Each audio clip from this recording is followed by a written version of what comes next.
Assalamualaikum warahmatullahi wabarakatuh. Alhamdulillah rabbil alamin. Wassalatu wassalamu ala asyrafil anbiya'i wal mursalin wa ala alihi wa ashabihi ajmain. Amma ba'du. Perkenalkan, nama saya Renda Sultan dengan NIM 210170150 dengan mata kuliah Sistem Keamanan Komputer A1. Di sini langsung saja, berhubung ini adalah tugas untuk UTS, jadi saya memilih judul yang relate dengan keadaan kampus kita, yaitu cara mencegah agar tidak mudah terkena link phishing terhadap email mahasiswa. Nah, di sini pendahuluannya apa sih yang disebut dengan phishing? Jadi phishing ini adalah upaya penipuan dari si pelaku dengan cara mengelabui korbannya agar memberikan data pribadi. Ini konteksnya ini memberikan data pribadi ini bukan secara sukarelawan ya. Bukan secara sukarela. Maksudnya itu hak kita itu dirampas secara online gitu tanpa sepengetahuan kita. Mungkin iya tanpa sepengetahuan kita, tetapi itu berasal dari kita sendiri ya. Nanti ada penjelasannya di depan. Jadi ada yang biasanya dihack itu adalah username dan password, nomor kartu identitas, informasi keuangan seperti rekening, kartu kredit, dan kartu bank atau kartu-kartu yang lainnya. Lalu yang utamanya di sini, yang saya tekankan di sini adalah akses akun email mahasiswa dan akun-akun penting lainnya, akun Google ya ini. Biasanya akun Google. Jika akun Facebook atau TikTok dan lainnya itu kurang lebih sama seperti ini juga. Tapi saya lebih menekankan di sini tentang email. Lalu biasanya emailnya itu dikirim melalui pesan WhatsApp atau SMS palsu. Nah, contohnya di sini seperti ada di WhatsApp gitu. Misalkan ada pesan, Anda telah memenangkan hadiah sebesar 500 juta. Lalu tolong kirimkan email rekening Anda. Nah, di sini dengan iming-iming duit yang ditawarkan oleh si pelaku, kita bisa jadi memberikan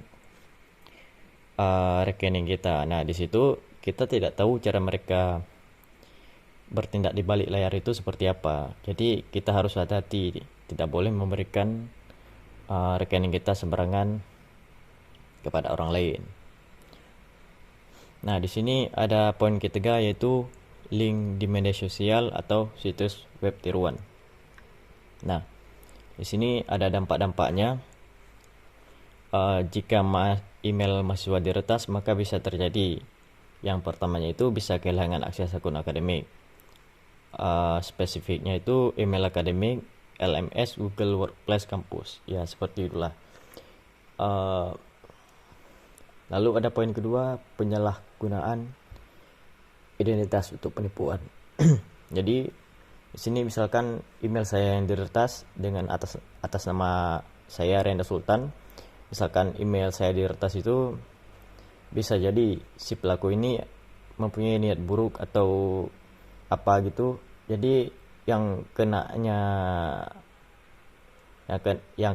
bukan dia tapi saya gitu, karena akun itu atas nama saya, bukan nama si pelaku. Nah, di sini bisa terjadi kebocoran data skripsi, nilai, dan data-data dosen. Poin keempat, distribusi malware ke teman kampus lewat email. Nah, ini bisa saja si pelaku dengan menggunakan email saya tadi bisa mengirimkan email-email phishing lainnya kepada teman saya sekampus yang berhubungan email dengan saya. Nah, poin kelima ini seperti saya katakan tadi bisa menjadi bahan fitnah dan penipuan. Nah, di sini ciri-ciri link phishing-nya ada beberapa poin yang patut kita waspadai, seperti alamat email pengirim tidak resmi. Contohnya seperti info.unifku@gmail.com. Ini bukan domain kampus. Jadi email ini bukan, yang mengirimkan ini bukan dari kampus resmi, melainkan email yang dibuat oleh orang lain yang kita tidak ketahui gitu. Dan link-link aneh lainnya. Contohnya seperti permintaan mendesak segera login atau akun Anda akan diblokir. Nah, itu teknik pengancaman si pelaku, dan banyak lagi teknik-teknik pengancaman yang dapat membuat kita mengecek atau menekan link tersebut. Nah, banyak tata bahasa yang aneh atau banyak kesalahan, misalkan ketikannya itu tidak bisa dikatakan bahasa resmi atau bahasa yang pantas digunakan gitu. Nah, logo kampus palsu atau tampilan website tidak familiar gitu, beda dari web yang kita inginkan. Kok gini gitu, bukan web yang kita inginkan. Jadi cara mencegahnya itu, langkah-langkah pencegahannya adalah: 1. Periksa alamat email dan link dengan teliti. Dan di sini ada caranya. Caranya itu, misalkan kita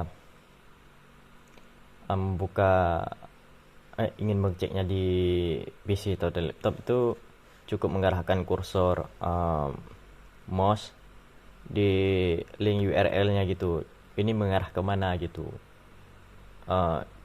Kalau di PC nampak gitu ini kemana. Jadi misalkan link ini tidak sesuai dengan yang kita inginkan, jadi jangan sekali-sekali ditekan gitu, karena sangat berbahaya. Yang poin kedua, gunakan autentikasi dua faktor pada email kampus. Ini seperti verifikasi, misalkan membuat keamanan ganda gitu. Misalkan kita mendaftarnya, mengaitkannya dengan nomor telepon dan email backup. Misalkan kita lupa password atau kehilangan password, bisa jadi kita dikasih dua pilihan gitu, membackupnya dengan nomor HP atau email yang kita kaitkan sebelumnya, email kedua gitu, buat backup. Yang poin ketiga, jangan pernah masukkan password di situs tidak resmi. 4. Gunakan password yang kuat dan berbeda untuk tiap akun. Lalu update browser dan antivirus secara rutin. Dan yang paling terakhir, yang paling utama ini, yang paling penting, jangan asal klik lampiran dari pengirim yang tidak dikenal asal usulnya. Nah, contoh kasus nyatanya adalah mahasiswa menerima email verifikasi ulang akun kampus dengan link palsu menyerupai portal dari kampus. Setelah login di situs palsu tersebut, akun email yang telah diretas dan digunakan untuk mengirim spam ke dosen email kampus dan kepada email-email penting lainnya. Seperti saya katakan di poin sebelumnya, ya, kasus nyatanya kebanyakan terdapat seperti ini. Pelajarannya, selalu verifikasi link ke domain resmi kampus, misalnya email di kampus kita, Universitas Maluku Saleh. Contohnya seperti name, nama, lalu @mhs unimal acid, bukan unif login name ya. Jadi kesimpulan yang dapat kita ambil di sini adalah Jangan sembarangan klik link. Gunakan domain kampus resmi, lalu aktifkan keamanan tambahan seperti safe browsing dan pemblokiran iklan. Laporkan hal mencurigakan ke pihak kampus.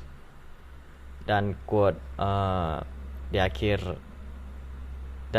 di penghujung video saya ini adalah lebih baik waspada sebelum diretas dan menyesal setelahnya. Terima kasih. Saya Renda Sultan pamit undur diri. Mohon maaf jika ada kesalahan kata, kesalahan sikap, karena saya masih dalam tahap belajar. Saya akhiri dulu video saya ini. Wabillahi taufiq wal hidayah. Wassalamualaikum warahmatullahi wabarakatuh.